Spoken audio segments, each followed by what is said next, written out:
আমরা কিন্তু প্রত্যেকদিন ফরজ সালাতের পরে এই দোয়াটা পড়ি কিনা ভাই? রদিতু বিল্লাহি রাব্বা, আল্লাহ তোমারে রব হিসেবে পেয়ে খুশি, অবিল ইসলামী দীনা, ইসলামকে ধর্ম হিসেবে পেয়ে আমরা খুশি। এই দোয়াটা পড়ি কিন্তু অর্থ বুঝি না, তাই হৃদয়ে লাগে না, ঠিক কিনা? এজন্য অর্থ জানার দরকার আছে না নাই? আমি সব সময় বলি, প্রিয় ভাইয়েরা, কোরআনের অর্থ পড়ুন, মাতৃভাষায় কোরআনকে বুঝুন। শাইখ আব্দুর রহমান সুদাই যখন ইমামতি করতেছে তখন ওই আল্লাহর ঘরটা সামনে আছে না নাই? আপনারা টিভিতে দেখেন নাই? কাবা ঘরের সামনেই কিন্তু নামাজটা পড়ে। তো ওই আয়াতের অর্থ ছিল, এই ঘরের রবের ইবাদত করবা, তাহলে রিজিকের ব্যবস্থা করবে কে? তো ওই ঘরের সামনে দাঁড়িয়ে উনি ইমাম, চোখের পানি উনি ধরে রাখতে পারে? ধরে রাখা সম্ভব না। এর কারণ অর্থ বুঝি। আমরা আজীবন পড়ি সুবহান রাব্বিয়াল আ'লা, এর অর্থটা যে কি কেউ জানে না, ঠিক কিনা? তো চোখ দিয়ে পানি নামবে কেমনে? চাইনিজ ভাষা আমাদের কাছে যেরকম, কোরআনের তেলাওয়াত আমাদের কাছে অনেকটা এরকমই।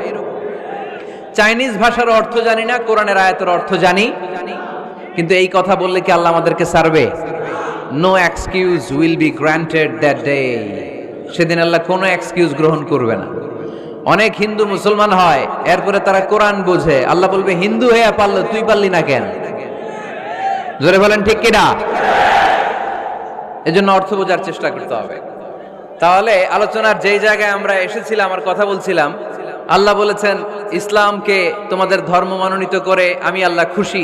আমরাও বলে দিলাম, আল্লাহ তুমি যদি ইসলাম দিয়ে খুশি, আমরাও ইসলাম পেয়ে খুশি। জোরে কোন ঠিক কিনা? আমরা সব জায়গায় ইসলাম মানতে চাই, যতক্ষণ দেহে প্রাণ আছে ততক্ষণ পর্যন্ত ইসলামকে মানতে চাই, সব জায়গায় মানতে চাই, ইসলামকে আমাদের জীবনের আদর্শ বানাতে চাই, ঠিক কিনা? সাইয়েদনা ওমর ফারুক বলতেন, নাহনু কওমুন আ'আজ্জানাল্লাহু বিল ইসলাম, আমরা তো এমন জাতি যেই জাতিকে আল্লাহ তাআলা ইসলাম দিয়ে সম্মানিত করেছে।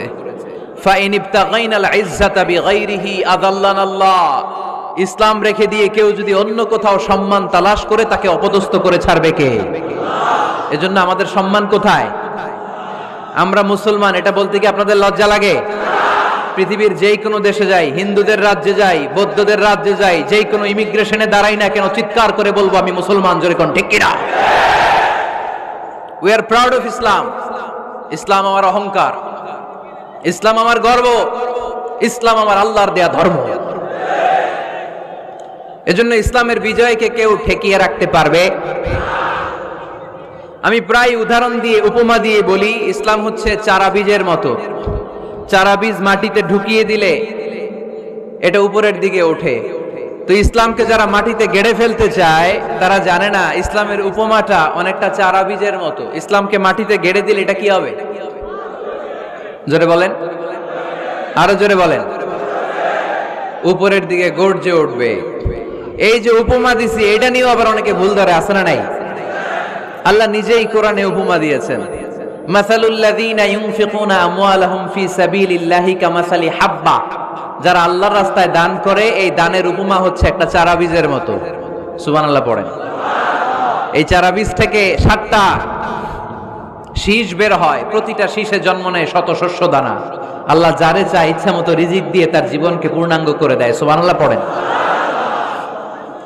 এজন্য আল্লাহ বললেন, ইসলাম হলো আমার একমাত্র মনোনীত ধর্ম।